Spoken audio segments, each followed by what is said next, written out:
La pire décision à prendre est de vouloir arriver à un stade où Dieu est complètement absent de votre vie, car à ce moment, vous n'avez plus rien devant vous, si ce n'est une éternité obscure, désespérée, loin de Dieu, sans aucune assurance, car vous aurez alors rejeté le Dieu vivant.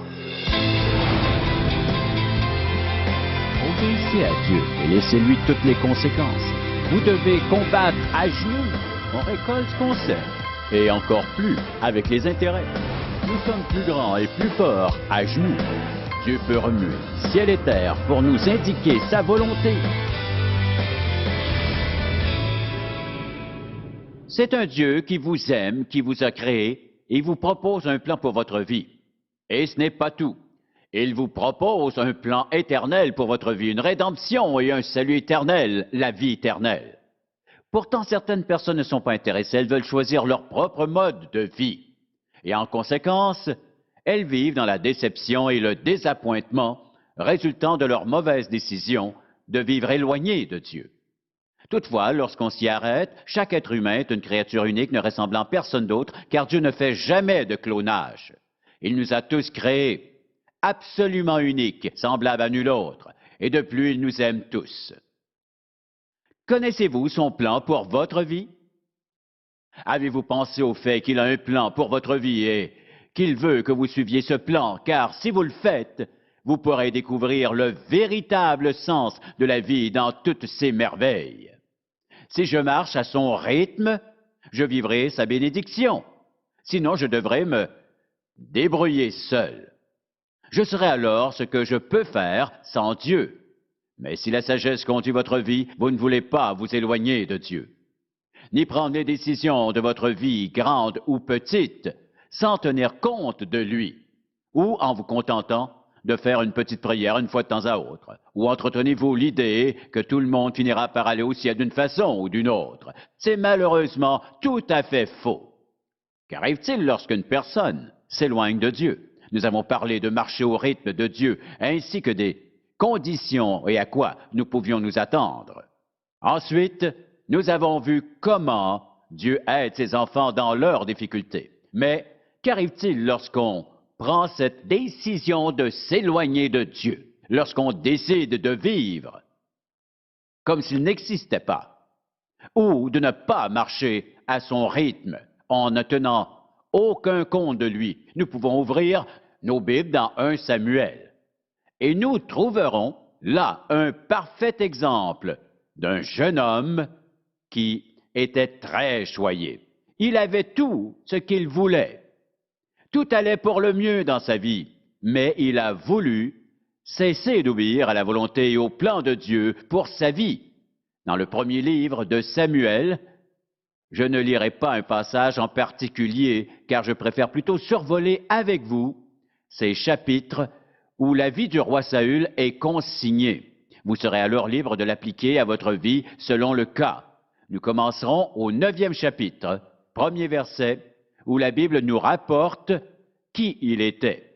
Il y avait un homme de Benjamin nommé Kish. Il était fils d'Abiel et petit-fils de Séror. Séror était fils de Bécorat et petit-fils d'Aphia, fils d'un Béjamite. C'était un homme fort et vaillant. Tout cela est d'un intérêt limité. Mais écoutez la suite. Il avait un fils du nom de Saül. Voyez comment il est décrit. Celui-ci était jeune et beau. En Israël, personne n'est plus beau que lui, et il les dépasse tous. De la tête, il est plus grand de taille que tous les autres. Aujourd'hui, il pourrait être une vedette de cinéma. Très beau et grand de taille, il attirait l'attention, et les Écritures rapportent les faits suivants au 17e verset, où Samuel, qui était prophète, aperçoit Saül. À cette époque, il n'y avait pas de Bible. Le prophète était l'homme dont Dieu se servait pour faire connaître sa volonté. Au verset 17, quand Samuel voit, Saül le Seigneur lui dit, « Voici l'homme dont je t'ai parlé. C'est lui qui régnera sur mon peuple. » Saül était déjà jeune et beau, et voilà que Dieu fait de lui un roi. Que peut-il demander de mieux? Ensuite, nous apprenons que son fils Jonathan a combattu un poste avancé des Philistins et il les a battus. Mais les Écritures nous rapportent ensuite que c'est le roi Saül qui sonne la trompette. C'est alors que le message se répand que Saül a gagné. Or, ce n'est pas Saül, mais son fils Jonathan. Nous pouvons donc voir dès le début de son règne qu'il a un problème. Et ce problème est l'orgueil. Il n'a pas dit « Mon jeune fils Jonathan est allé combattre les Philistins et il a gagné. C'est moi qui ai sonné la trompette, c'est moi qui ai envoyé le message. » Nous pouvons donc dégager ce principe.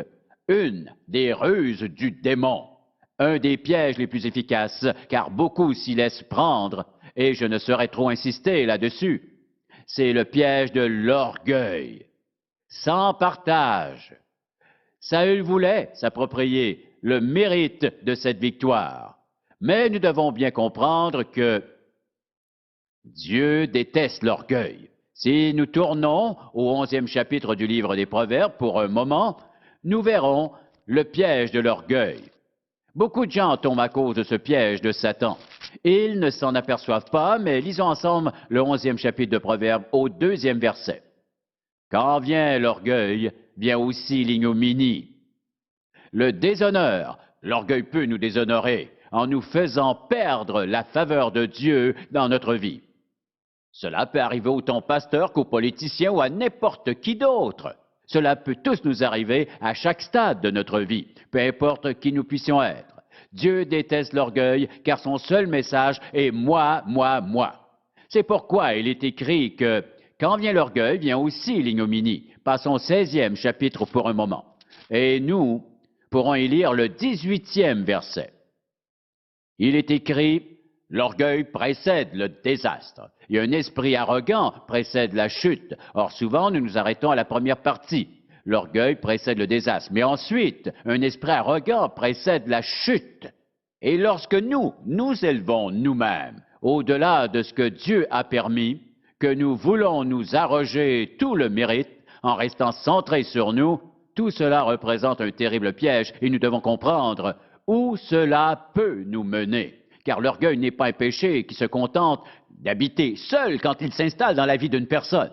Elle pense qu'elle peut très bien se débrouiller sans Dieu. Mais vous aurez sans doute remarqué qu'au contact de personnes très orgueilleuses et égoïstes, votre esprit réagit. Il cherche à s'éloigner d'elles. Votre esprit se referme à leur approche. Or, nous devons d'abord noter ceci. L'orgueil est souvent la première étape qui conduit vers un éloignement progressif dans la relation avec Jésus-Christ.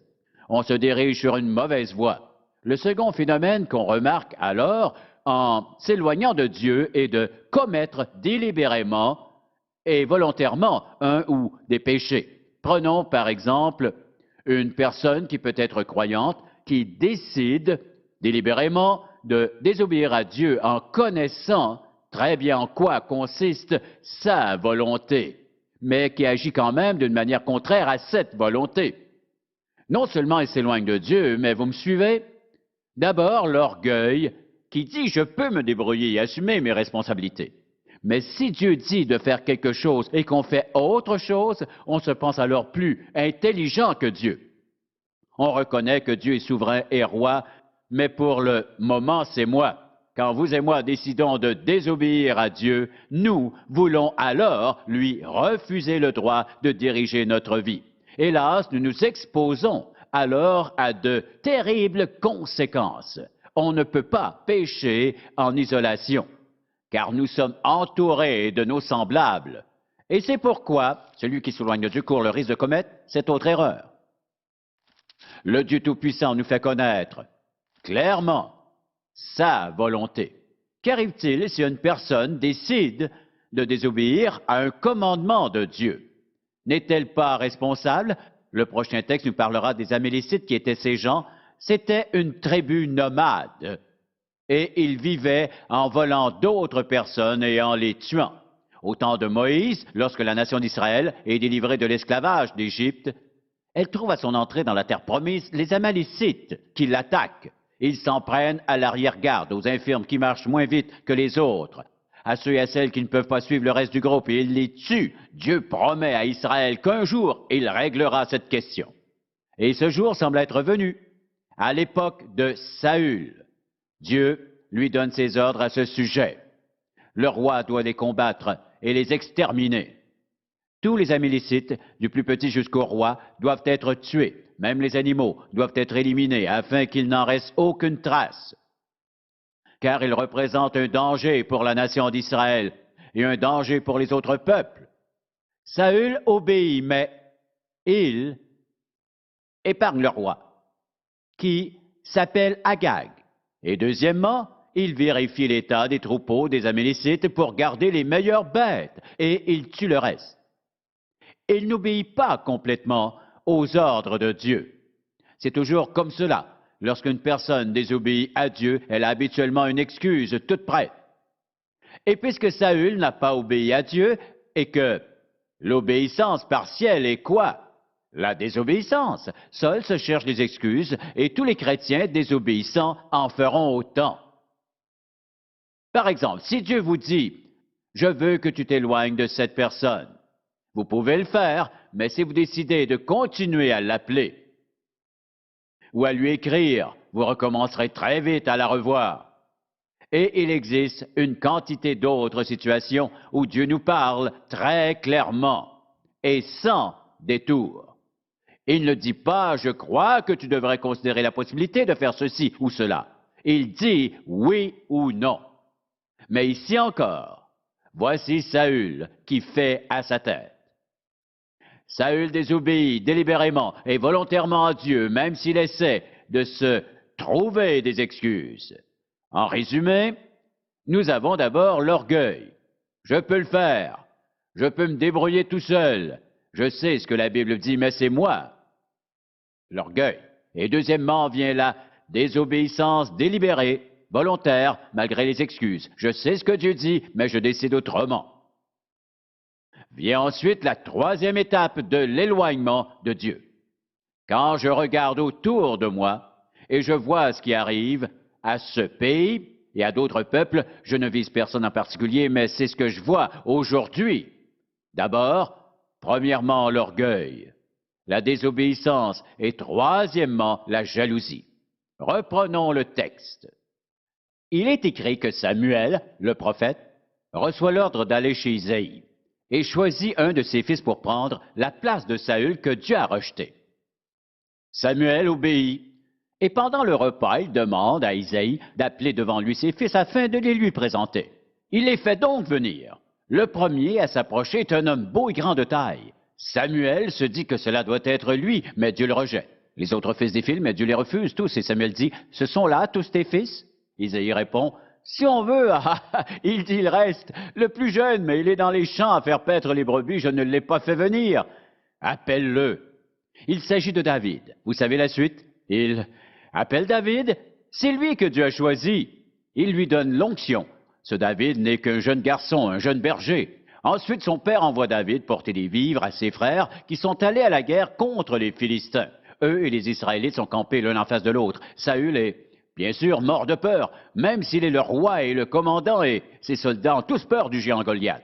Or, David se présente sur les lieux, il est tout de suite confronté à son frère qui lui dit « Qu'est-ce que tu fais ici? À qui as-tu laissé tes quelques brebis? » C'est une rude façon de lui dire « Retourne t'occuper de ton maigre troupeau. » Mais David va trouver Saül et relève le défi. Le roi lui offre son armure, mais David n'en veut pas. Car il sait que son armure est Dieu, et que son arme est sa fronde, et que l'Esprit de Dieu est dans sa pierre. Or, cela veut-il dire que l'Esprit de Dieu est dans la pierre? Non, non, non, non, non, ce n'est pas ce que je veux dire. Mais la pierre atteindra son but. David va donc battre et tuer Goliath et devenir un héros. D'abord, Saül est enthousiaste. Il demande que David soit affecté à son service. Il l'invite dans son palais pour qu'il le serve et pour qu'il aille combattre pour lui et aussi pour qu'il joue de la harpe pour lui.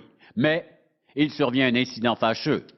Alors qu'il retourne de leur combat contre Goliath, ou plutôt du combat de David contre Goliath, il est écrit au chapitre 18 que lors de leur retour, les femmes célébraient avec des danses, de la musique et des chants, mais ce n'était pas une bonne idée.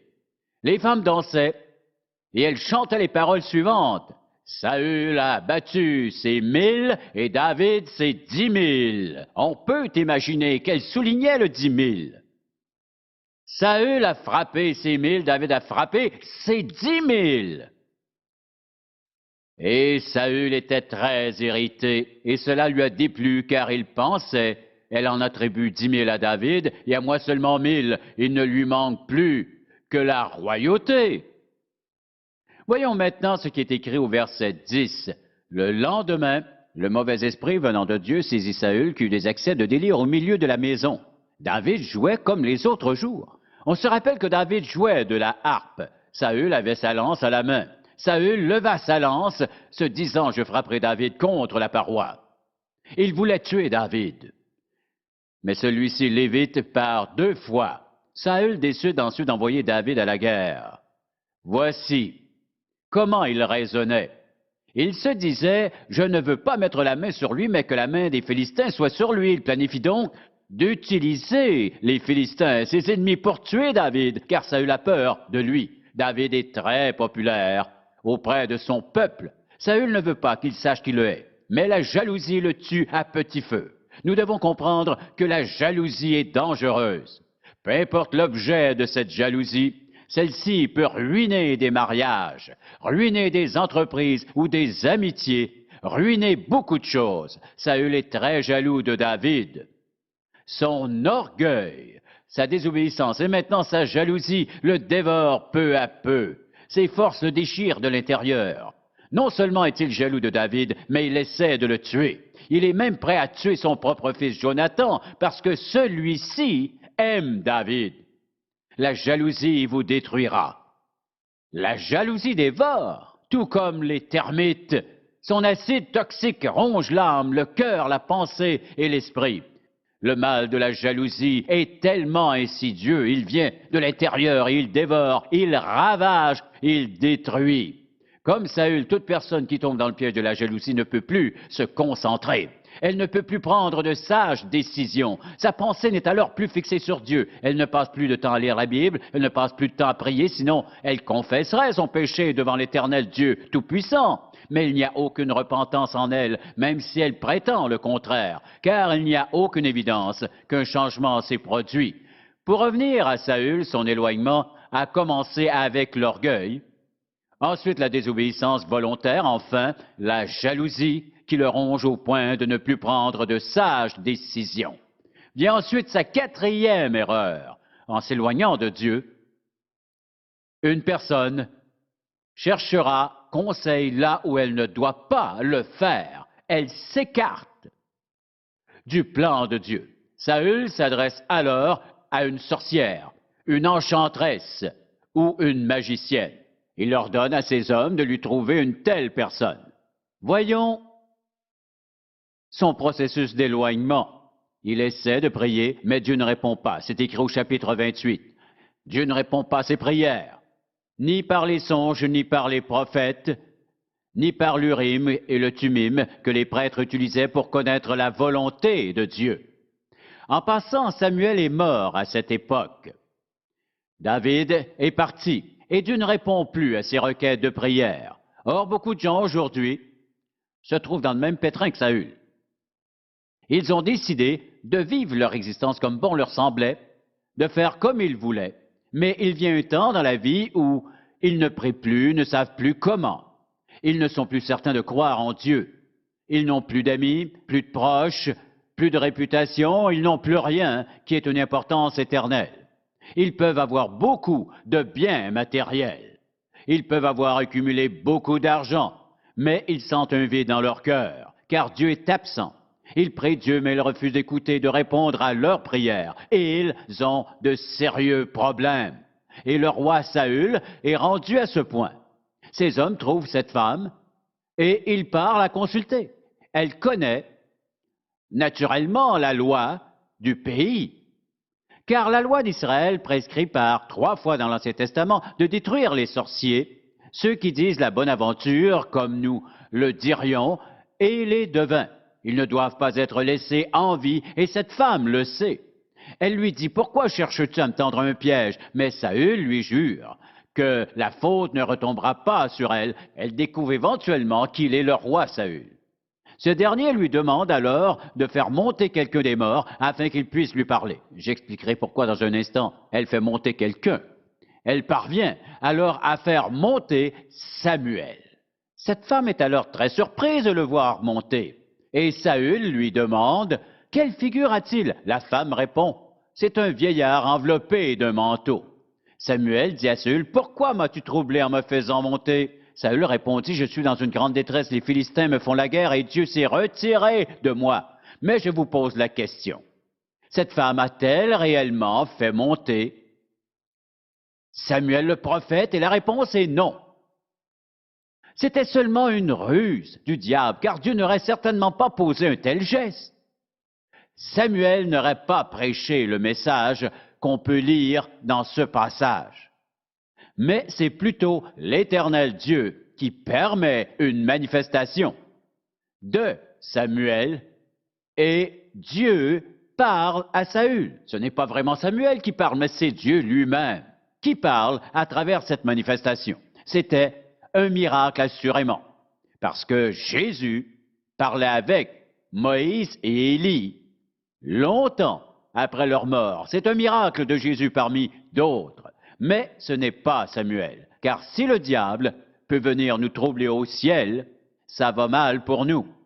Or, malgré cette ruse du diable, Dieu s'est quand même exprimé par cette manifestation. Cette femme n'a pas pu faire remonter quelqu'un d'entre les morts. Pour revenir à Saül, nous avons cet homme choyé par la vie et par Dieu. Malheureusement, il décide de s'arroger tout le mérite. Il désobéit à Dieu. Il ne reconnaît pas l'autorité de son prophète. Il désobéit délibérément à Dieu pour les Amélécites. Et la jalousie s'installe.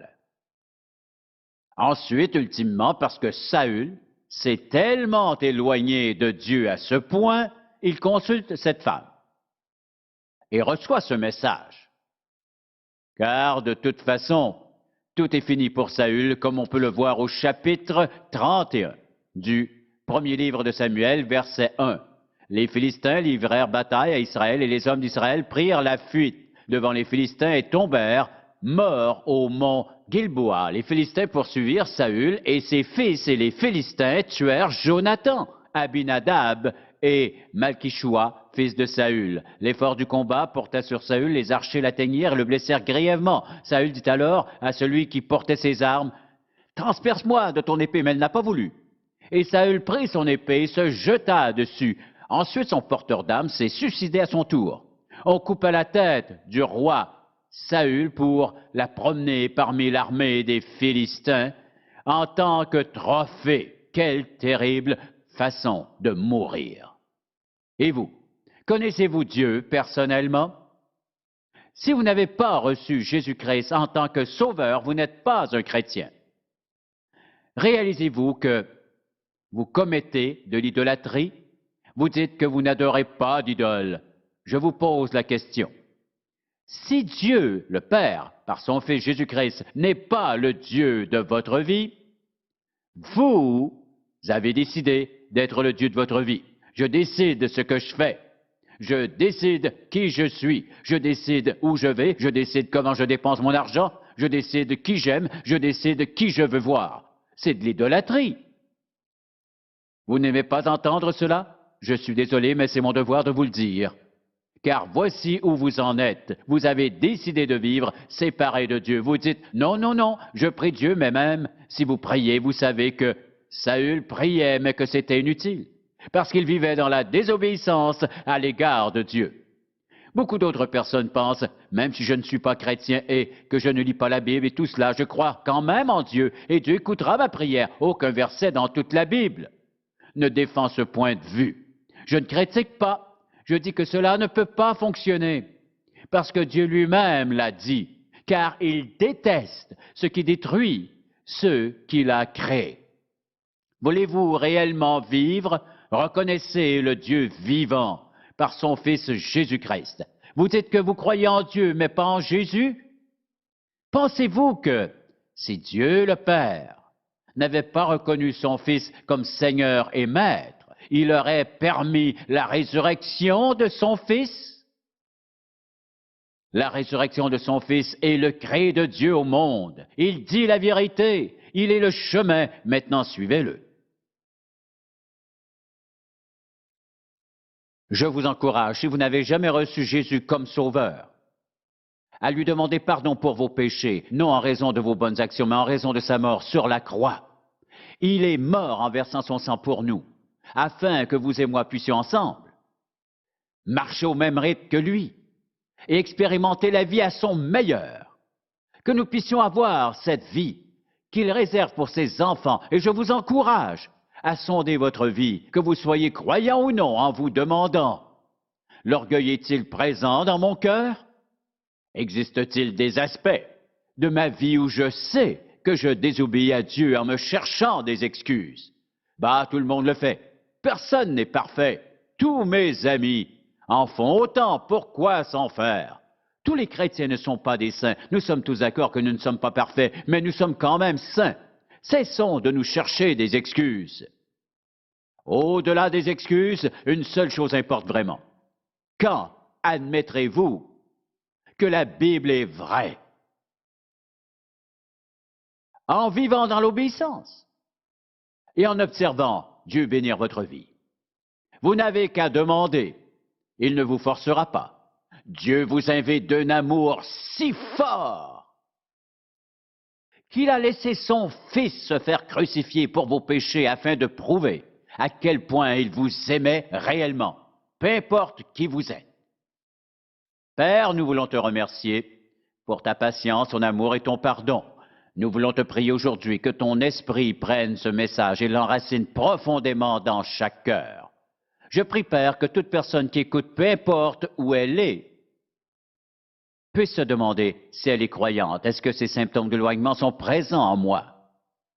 Et si elle n'a pas reçu Jésus-Christ, qu'elle se pose la question, où mon mode de vie actuel me mènera-t-il? Car chaque action a ses conséquences. Permets-leur, Père Tout-Puissant, d'être honnête et décider de te faire confiance. Au nom de Jésus, Amen. Pour obtenir plus d'informations sur les ministères en contact ou pour savoir comment entretenir une relation personnelle avec Jésus-Christ, composez notre numéro de téléphone ou écrivez-nous en utilisant l'adresse sur votre écran. En contact avec Charles Stanley a été réalisé par la grâce de Dieu et la fidélité de nos partenaires de ministère à travers le monde.